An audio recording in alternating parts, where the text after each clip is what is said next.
நேரம் ஆஸ்பத்திரியில் இருந்தது உனக்கு டயர்டாக இருக்குமா? போய் தூங்குமா? இல்லம்மா, எனக்கு தூக்கமே வரல. நான் உங்க கூட கொஞ்ச நேரம் உட்கார்ந்துருக்கேன். ஏம்மா சந்தியா, சாப்பாடு எதுவும் வேணுமா உனக்கு? இல்லம்மா, அங்க சாப்பிட்டதே எனக்குலாம் போதும்மா. அனி, பிள்ளைக்கு திஷ்டி சுத்தி போட்டியா? எவ்வளவு பெரிய கண்டத்துல இருந்து என் பிள்ளை தப்பிச்சு வந்திருக்கா. போட்டாச்சு. நீங்க சொல்றதுக்கு முன்னாடியே சுத்தி போட்டுட்டு தான் வீட்டுக்குள்ள கூப்பிட்டு வந்தாங்க. அப்பா, எனக்கு உங்க மடியில கொஞ்ச நேரம் படுக்கணும் போல இருக்கு. படுத்துக்கிட்டேட்டாப்பா? வாமா செல்லம், இதுக்கு போய் கேக்கா? அந்த அப்பா மடியில படுத்துக்கோ. சாப்பிடுறீங்களா? வேண்டாம் ராணி. ஏங்க நீங்க அங்க கடையிலயும் எங்க கூட சாப்பிடல, இப்பவும் சாப்பிடாட்டி இப்ப பட்னியாவா கிடப்பிய? கொஞ்சம் சாப்பிடுங்க. ஆமா, மனுஷன் இருக்கிற காண்டுல சாப்பாடு தான் கேடு. ஒரு பாட்டில் விஷம் இருந்தா கொண்டு வா, எல்லாரும் குடிச்சிட்டு அந்த ஆளை செத்துருவோம். ஏன்பா அப்படி சொல்றீங்க? சோனிமா, நீ சின்ன பிள்ளைம்மா, உனக்கு எதுவும் தெரியாது. என்னங்க நீங்க ஆஸ்பத்திரியில இருந்தே ஒரு மாதிரி இருக்கீங்க, ஒரு ஃபோன் பண்ணீங்க, அதுல இருந்து உங்க பேச்சு நடவடிக்கைலாம் ஒரு மாதிரி இருக்கு. என்னாச்சுங்க உங்களுக்கு? பிள்ளைகள் முனுக்கு இப்படி பேசிக்கிட்டு இருக்கீங்க? ஆமாம்மா, உங்க எல்லாத்தையும் நான் நம்புனேல்ல. 4 பேர் முன்னுக்கு என் மூஞ்சில கறியை பூசுற மாதிரி பண்ணிட்டு இல்ல, அப்புறம் நான் எப்படி பேசுவேன்? ஏன் அறிவு கட்ட மனுஷா, எல்லாமே அரையும் குறையுமா பேசுறீங்களா? ஒரு தெளிவா சொன்னாதானே எங்களுக்கு புரியும். ஒண்ணுமே புரியாத அளவுக்கு நீரே பேசிக்கிட்டு இருந்தா நாங்க எதை எப்படி புரிஞ்சுக்கிறது? என்ன பிரச்சனை? நீ எதுக்கு கோவப்படுற? நீ ஒரு சிலவங்களுக்கு புரிஞ்சிருக்கும், அவங்களுக்கு புரிஞ்சாது போதும். என்னங்க ஆஸ்பத்திரியில வச்சு நீங்க யாருக்கு தான் ஃபோன் பண்ணிய? அதை ஃபர்ஸ்ட் சொல்லுங்க. யாருக்கு ஃபோன் பண்ண போறேன்? அந்த புரோக்கருக்கு தான் ஃபோன் பண்ணியிருக்கேன். நாளைக்கு நம்ம சந்தியாவை பொண்ணு பார்க்க வராவ, எல்லாம் ரெடி பண்ணுங்க. என்னங்க இப்படி திடீர்னு சொல்றீங்க? அவ படிச்சுக்கிட்டு இருக்கா, கல்யாணம் வேண்டாம்னு நீங்க தானே சொன்னீங்க. என்கிட்ட கூட சொல்லாம எதுக்கு திடீர்னு பொண்ணு பார்க்க வர சொல்றீங்க? எப்பப்போ என்ன செய்யணும்னு எனக்கு தெரியும். நீ வாய மூடு, நான் சொன்னதை செய். அப்பா, எனக்கு எதுக்கு இப்போ கல்யாணம்? எனக்கு தெரியும் யாருக்கு எப்போ எது செய்யணும். நீ வாய மூடு. அப்பா, நான் படிக்கணும்ப்பா. படிச்சு முடிச்சிட்டு அதுக்கப்புறம் பார்த்துக்கலாமே. நீங்க படிச்சு கிழிச்சதெல்லாம் போதும். கல்யாணம் முடிச்சிட்டு போய் உங்க புருஷன் வீட்டுல படிக்க வைக்கலாம். அங்க போய் படிங்க ஒழுங்கா. என்னங்க நீங்க ஒரு நாள் இவ்வளவு கோவப்பட்டு பேச மாட்டீங்களா பிள்ளைகள்கிட்ட? ஏன் இவ்வளவு கோவப்பட்டு பேசிக்கிட்டு இருக்கீங்க? ராணி, இங்க என்ன நடக்குன்னு உனக்கு தெரியாது. தெரியறவங்களுக்கு நல்லா புரிஞ்சிருக்கும். நாளைக்கு வாராங்க மாப்பிள்ளை வீட்டுல இருந்து. அவளை ரெடி பண்ணி மற்றதெல்லாம் ஏற்பாடு பண்றது உன் வேலை தான். அவ்வளவுதான், நான் போய் படுக்க போறேன். அப்பா ஒரு நாள் இப்படிலாம் ஆசையா பேச மாட்டாங்களே. ஒருவேளை நம்மளும் ரகுவும் லிஃப்ட்ல இருந்தது அப்பா பார்த்துட்டாங்களோ, அதான் இப்படிலாம் பேசுறாங்களா? நம்ம வேற கவனிக்கலையே. அப்பா அப்படி பார்த்துருந்தா கூட நம்ம எப்படி சமாளிக்கிறதுன்னு தெரியலையே. ரகு, உன்னால தாண்டே இந்த பிரச்சனை. நீ நல்லா என்ன மாட்டி விட்டுட்டாங்க, நீ என்ன பண்றியோ?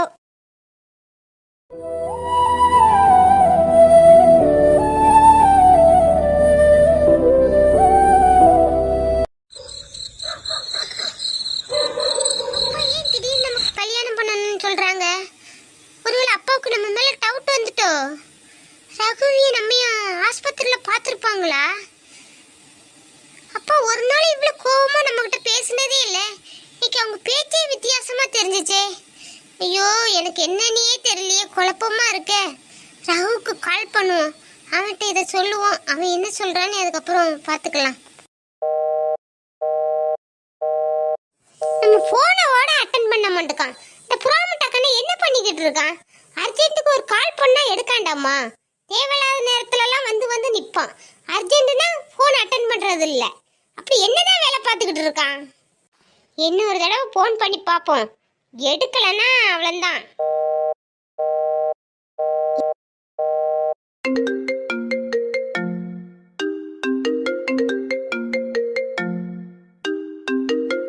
என்ன இத்தனை தடவை போன் பண்ணிருக்கா? இந்த நைட் நேரத்துல பண்ண மாட்டாள. ஹாய் செல்லக்குட்டி, என்ன பண்ணிக்கிட்டு இருக்கீங்க? நான் டான்ஸ் ஆடிக்கிட்டு இருக்கேன். ஐயோ, நான் மிஸ் பண்றேன்னு உன் டான்ஸ பார்க்க. டேய், நீ கிண்டல் பேசுனதெல்லாம் போதும்டா. நான் இவ்வளவு நேரம் கால் பண்றேன், ஏன்டா எடுக்காம இருக்கா? நான் பயந்துட்டேன்டா. ஏய் செல்லக்குட்டி, இவ்வளோ நேரம் நான் உன்னை தாண்டி நினச்சிக்கிட்டு இருந்தேன். நினச்சி முடிக்கல, அதுக்குள்ள நீயே எனக்கு கால் பண்ணிட்டாடி. இங்க என்ன நடக்குன்னு தெரியாம நீ கனவுலே இருடா. என்ன சந்தியா, உன் பேச்சிலே ஒரு ஹார்ட்டா இருக்குது. என்ன எதுவும் பிரச்சனையா? ஏய் ரகு, இன்னைக்கு இங்க என்ன நடந்துச்சுன்னு தெரியுமா? திடீர்னு எங்க அப்பா உனக்கு கல்யாணம், நாளைக்கு பொண்ணு பார்க்க வராங்கன்னு சொல்லிட்டாங்கடா. எனக்கு என்ன செய்யணும்னே தெரியல. எதனால இப்படி முடிவு எடுத்தாங்கன்னு தெரியல. குழப்பத்துல இருக்கேன்டா. நீ என்னன்னா எதுவுமே தெரியாம நல்லா ஜாலியா இருக்கா. என்னது, உனக்கு கல்யாணமா? ஏன் திடீர்னு உங்க அப்பா அப்படி சொன்னாரு? நீ உன் படிப்பையே முடிக்கலையே. படிப்பு முடிச்ச பிறகு தானே கல்யாணத்துக்கு ஏற்பாடு பண்ணுவாங்கன்னு சொன்னா. ஏன் திடீர்னு இப்படி முடிவெடுத்தாங்க? எதனால அப்பா இப்படி சொன்னாங்கன்னு எனக்கு தெரியல. ஆனா நம்மளை பத்தி ஏதோ ஒரு விஷயம் அப்பாவுக்கு தெரிஞ்சிருக்கு. அதனாலதான் சீக்கிரத்துல எனக்கு கல்யாணம் ஏற்பாடு பண்றாங்க. எனக்கு என்ன பண்றதுன்னே தெரியல. சரி விடு சந்தியா, அதை நினைச்சு ஃபீல் பண்ணாத. நெக்ஸ்ட் என்ன பண்ணலான்னு யோசிக்கலாம். என்னது நெக்ஸ்ட் என்ன பண்ணலாம் நீ சொல்றா? நெக்ஸ்ட் எனக்கு கல்யாணம் முடிஞ்சு ஹனிமூனுக்கு போவேன். நீ வந்து எனக்கு வாழ்த்து சொல்லு. என்னடி சொல்ற சந்தியா? வார்த்தை கூட இந்த மாதிரி பேசினாச்சுக்க, அடிச்சேன்னா பல்லாம் கீழே தெரிச்சிரும். அடுத்தது என்ன பண்ணலான்னு யோசிக்காம ஹனிமூனுக்கு போறலாம். நம்ம காதலை பத்தி உங்க வீட்டில் பேசு. அதுக்கப்புறம் என்ன நடக்கும் அதை நம்ம சால்வ் பண்ணிக்கிடலாம். டேய், நான் விளையாட்டுக்கு சொன்னதுக்கே உனக்கு இவ்வளோ கோபம் வருதுன்னா, எனக்கு இன்னொருத்தரோட கல்யாணம்னு சொல்ல முடியல. எனக்கு இவ்வளோ கஷ்டமா இருந்திருக்கும். கொஞ்சமாச்சும் நீ அதை புரிஞ்சுக்கிறதியா? இவ்வளோ நாளாவது உங்கள் வீட்டில் நீ என்னை பற்றி பேசியிருக்கியா? நான் மட்டும் எப்படிடா எங்கள் வீட்டில் உடனே பேச முடியும்? எங்கள் அப்பா அம்மாவெல்லாம் நினச்சா எனக்கு பயமாக இருக்காதா? நீ வந்து பேசுடா எங்கள் அப்பா அம்மாட்ட. அதுக்கு தாண்டா ஏதோ உங்ககிட்ட சொல்கிறேன். ஏதாச்சும் சொல்யூஷன் கிடைக்கும். நீ வாடா. எப்படி வந்து உங்க பொண்ணை எனக்கு கட்டி கொடுங்கன்னு கட்டி தந்துருவாங்க? அவங்க என்ன முன்ன பொண்ணை பார்த்ததே கிடையாது. பொண்ணை கொடுங்கன்னு கொடுத்துருவாங்களா? நான் எப்படி வந்து கேட்க முடியும்? ஏய் ரகு, உனக்கு கேட்க பயமா இருந்தா உங்க அம்மா அப்பாவை கிட்ட சொல்லி கூட்டு வாடா. அவங்க வந்து பேசட்டும். அவங்க பேசினா எங்க வீட்டுல ஓகே சொல்லுவாங்கல்ல. அப்படி ஒரு வழி இருக்கும். ஏன் வழியே இல்லாத மாதிரி நீ முழிச்சுக்கிட்டு நிக்கா? ஏய் சந்தியா, எங்க வீட்டுல இப்ப சொல்ற நிலைமையில வீடு இல்லடி. கொஞ்சம் பிரச்சனையா ஓடிக்கிட்டு இருக்கு. இந்த நேரத்துல போய் எனக்கு கல்யாணம் பண்ணுங்கன்னு என்னால சொல்ல முடியாது. அதனால எனக்கு ஒரு ஐடியா தோணுது. அந்த ஐடியா படி வேணா செய்யலாம். கேக்குறியா? என்ன ஐடியாடா சொல்லு, நான் கேக்குறேன். ஏ சந்தியா, நம்ம 2 பேரும் அந்த ஊரை விட்டு ஓடி போய் கல்யாணம் பண்ணிக்கிடலாமா? ஏய் ரகு, வந்தேன்னு வச்சுக்க செருப்பால் அடிப்பேன்டா உன்னை. இவ்வளவு கேவலமான ஐடியாலாம் யோசிக்கிறியே, தப்புன்னு உனக்கு தோணலையா? எப்படிடா நான் எங்க அம்மா அப்பாவுக்கு அசிங்கம் பண்ணிட்டு உன் கூட வருவேன்னு நீ நினைக்கா? இந்த மாதிரி கேவலமான ஐடியா பண்றதா இருந்தா நீ என்ன மறந்துடுடா. போன வைடா. ஏய் சந்தியா, சாரிடி, தெரியாம அப்படி சொல்லிட்டேன். தப்பா நினைச்சுக்காத. உன்னை பார்க்க நான் இப்போ வாரேண்டி. உன்னை பார்த்தா தான் என் மனசு கொஞ்சம் நிம்மதியா இருக்கும். ஒரு 5 நிமிஷத்துல நான் வாரேண்டி. வெயிட் பண்ணி எனக்காக.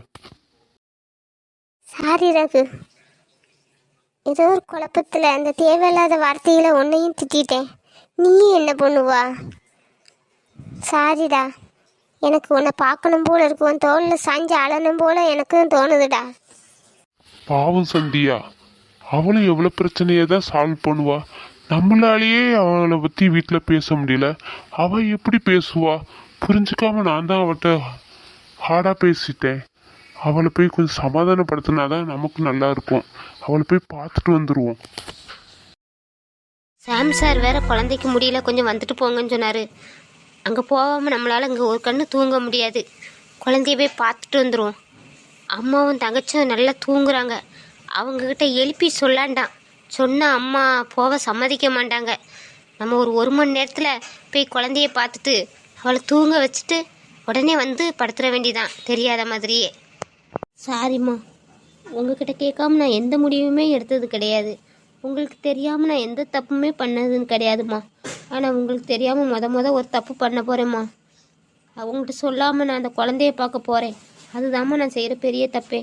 என்னை மன்னிச்சுக்கிடுங்கம்மா. என் சிச்சுவேஷன் அப்படி இருக்குமா. உங்கள்கிட்ட சொன்னால் நீங்கள் விட மாட்டீங்க. அதனால தான் உங்கள்கிட்ட சொல்லாமல் நான் போகிறேன்.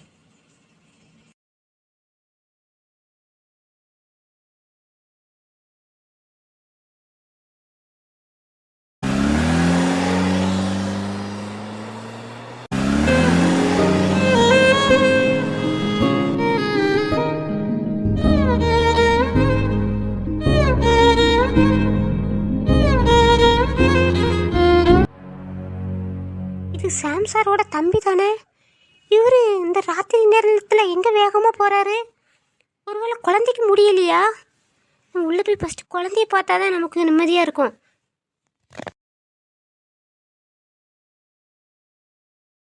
சாரி பவி, இந்த நைட்டில் உங்களை நான் கூப்பிட்டுருக்க கூடாது. கூப்பிட்டதுக்காக என்ன தப்பாக நினச்சிடாதுங்க. குழந்தை விடாமல் அழுதுகிட்டே இருக்கா, அதனால தான் உங்களை கூப்பிட வேண்டியதாக போச்சு. பரவாயில்ல சார், நீங்கள் குழந்த அழுதுகிட்டே இருக்குன்னு ஃபோனில் சொல்ல முச்சுல, எனக்குமே மனசு தாங்கலை. குழந்தைய எப்படியாச்சும் ஒரு தடவை பார்க்கலான்னு தான் எனக்கு தோணுச்சு. நீங்கள் வேற கூப்பிட்டீங்களா, அதான் வந்தேன் சார். இதில் என்ன இருக்குது சார்? இப்போ நிலா பாப்பா எங்கே இருக்கா? அவ என் ரூமில் தான் இருக்கா பவி. ஃபீவர் வேற என்ன விட மாட்டுக்கு, அழுவையும் நிறுத்த மாட்டுக்கா. எனக்கு என்ன பண்ணேன்னு தெரியல. அதான் அம்மா உங்களை கூப்பிட சொன்னாங்க, அதனால தான் கூப்பிட்டேன் பவி. வாங்க. பண்ணுது ஆண்டி, உன்னை பார்க்க வந்துட்டேன். வாங்க வாங்க வாங்க வாங்க செல்லக்குட்டி, ஆண்டியை பார்த்தோன்னு சிரிக்கீங்க. வாங்க.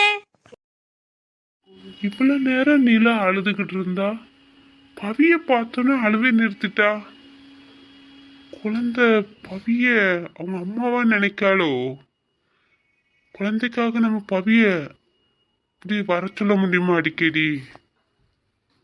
எப்படி நம்ம நிலாவை சமாதானப்படுத்துறது?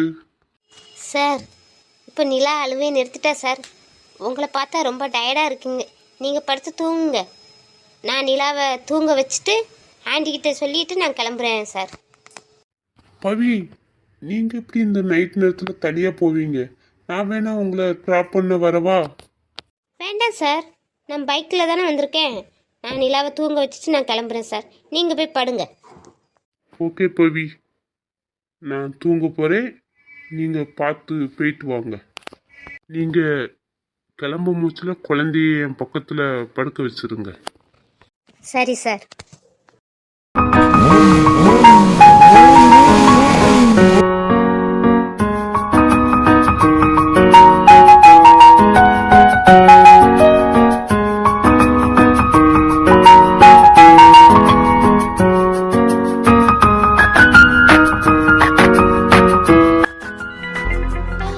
நான் வந்திருக்கேன்டா.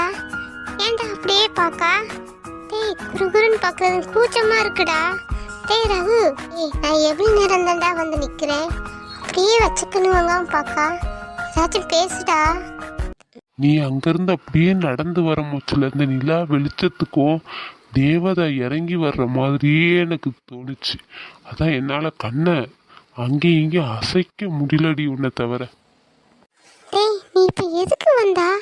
அதையே மறந்து கவிதை அள்ளி அள்ளி கொட்டிக்கிட்டே இருக்கா. ஏய், வீட்டில இருந்து கிளம்பும் மூச்சுல நான் வேற ஒரு எண்ணத்துல தாண்டி வந்தேன். ஆனா உன்னை பார்த்த உடனே அதெல்லாம் மறந்தே போச்சுடி. கொஞ்சம் கிட்ட வாடி. டேய், என்னடா உன் பேச்சுல ஒரு தினுசா இருக்குது. டேய், யாராச்சும் பாத்திர போறாங்கடா. அதான் நான் இருக்கல, யாரும் பார்க்க மாட்டாங்க. கிட்ட வா. நீ இருக்கிறது தாண்டா எனக்கு பயமா இருக்கு. நான் இங்கேயே நிக்கேன். நீ போய் என்கிட்ட ஃபோனில் சொன்னா பாரு, நான் வேற யாரையாச்சும் கல்யாணம் முடிச்சுட்டு போயிடுவேன். நான் உன்னை யாருக்காகவும் எப்பவுமே விட்டு கொடுக்க மாட்டேன். உன் அழகு எனக்கு மட்டும்தான். டேய், இப்படிலாம் ரொமாட்டிக்கா பேசாதடா, எனக்கு ஷையா இருக்குது. ஏய் சந்தியா, கொஞ்சம் கிட்ட வாயேன். டேய் டேய், என்னடா பண்ண போறா? இந்த ராத்திரி பொழுதுக்கோ இந்த சேலை அழகுக்கோ எனக்கு என்னென்னமோ பண்ணலான்னு தான் தோணுது. டேய், உன் பேச்சுல ஏதோ தப்பா தெரியுதுடா. டேய் டேய் ரகு, டேய் நீ எதுக்குடா வந்தா? இப்போ என்னடா செஞ்சுக்கிட்டு இருக்கா? ஏண்டி தள்ளி ஓடுறா? உன்னை யார்டி இந்த நேரத்துல இந்த சேலை கட்டிட்டு வர சொல்றது? ஏண்டா, சேலை கட்டிட்டு வர்றதெல்லாம் ஒரு பிரச்சனையாடா உனக்கு? இல்லடி, இது நானா இருக்கப்பயே கண்ட்ரோலா இருக்கேன். இது வேற யாரமாச்சும் உன்ன இந்த அழக இந்த நிலா வெளிச்சத்துல பார்த்தா சும்மா விடுவாங்களா? அதெல்லாம் என்ன பாதுகாக்க எனக்கு தெரியும். நீங்க ரொமாட்டிக் மூடுல இருந்து நார்மல் மூடுக்கு வாங்க. ஆமா சந்தியா, உங்க வீடு அங்க இருக்குல்ல, நீ ஏன் இந்த இருட்டுக்குள்ள இவ்வளவு தூரமா வாரா? எனக்கு ஃபோன் பண்ணியிருந்தா நான் அங்க வந்திருப்பேன்ல. ஏற்கனவே எங்கள் அப்பாவுக்கு என் மேலே கொஞ்சம் டவுட் வந்துட்டு, இப்போ நம்ம ரெண்டு பேரும் வீட்டு பக்கத்தில் நின்று பேசுகிறத யாராச்சும் பார்த்து சொல்லிட்டா பிரச்சனையாவிரலடா. அதான் கொஞ்சம் யாரும் இல்லாத இடத்துக்கு உன்னை வர சொன்னேன்டா. பிரச்சனையிலேருந்து நம்ம வெளியே வர ஒரே வழியை நம்ம 2 பேரும் கல்யாணம் பண்ணுறது தான். வேணா கல்யாணம் பண்ணிக்கிடலாமா? நீ எப்போ பார்த்தாலும் இதை தாண்டா சொல்கிறா. உங்கள் வீட்டில் நீ பேசி எங்கள் வீட்டில் வந்து பொண்ணு கேட்டு ஊர் அறிய ஜாம் ஜாம்னு கல்யாணம் முடிச்சு என்ன உங்கள் வீட்டுக்கு கூப்பிட்டு போவானா? நீ எப்போ பார்த்தாலும் கல்யாணம் பண்ணிக்கிடலாமானே கேட்டுட்டு கடை. ஏய், இப்போ என்ன சொல்லிட்ட நீ இவ்வளோ கோவப்படுறா? கோவத்தில் ஓட அப்படியே செவன்னு தெரியுறாடி நீ இந்த வெளிச்சத்துக்கு. கல்யாண பிரச்சனையிலேருந்து நான் வெளியே வர ஏதாச்சும் ஒரு ஐடியா சொல்லுடா. என் கிட்டவா, நான் உனக்கு ஒரு ஐடியா சொல்கிறேன். பரவாயில்ல சார், நான் அங்கனே நிற்கிறேன். உங்கள் ஐடியாவை வேகமாக சொல்லுங்கள், எனக்கு கேட்கும். சந்தியா, உன்னை பார்க்க வர மாப்பிள்ளை யாருன்னு உனக்கு தெரியுமா? ஏன் தெரிஞ்ச அவரோட என்னை சேர்த்து வச்சிருவியா? ஏண்டி, நான் என்ன சொல்ல வரேனே நீ புரிஞ்சுக்க மாட்டியா? அந்த மாப்பிள்ளை பையன் யாருன்னா அவங்கிட்ட போய் நான் பேசினா ஒருவேளை இந்த கல்யாணம் நிற்கலாம்ல, அதுக்கு தான் கேட்க வந்தேன். எனக்கு கல்யாணமே வேண்டாம்னு சொல்லிக்கிட்டு இருக்கேன். மாப்பிள்ளை யாருன்னு ஏன் நான் கேட்க போகிறேன்? யாரா இருக்கும்? உனக்கே தெரியாம உங்க அப்பா மாப்பிள்ளை பார்த்துருக்காருன்னா உங்க அப்பா கில்லாடி தாண்டி. டேய், நான் உன்னை தாண்டா கல்யாணம் பண்ணணும். வேற யாரையும் கல்யாணம் பண்ணுறது கனவுளோட நினச்சி பார்க்கலடா. எப்படியாச்சும் என்ன இந்த பிரச்சனையிலேருந்து வெளியே கொண்டு வாடா. யாருக்காவது உன்னை விட்டு கொடுக்கியாடி? இத்தனை வருஷமும் உன் பின்னாடி நான் ரசிக்க அலைஞ்சிட்டு வந்த ரசிகனின் விழிகளை மூடாதே. சந்தியா, இன்னும் நான் மட்டும் தான் சிலையில வீடு கட்டவா சேர்ந்து வசிக்க. இப்படியே நின்றுட்டு இருப்போமாடி. ஏய், விடிய இப்படியே நிப்போண்டா. விடிஞ்ச பிறகு ஊராளுக்கு வந்து விளக்கு மாறால நடிப்பாங்க, வாங்கிக்கிடுவியா?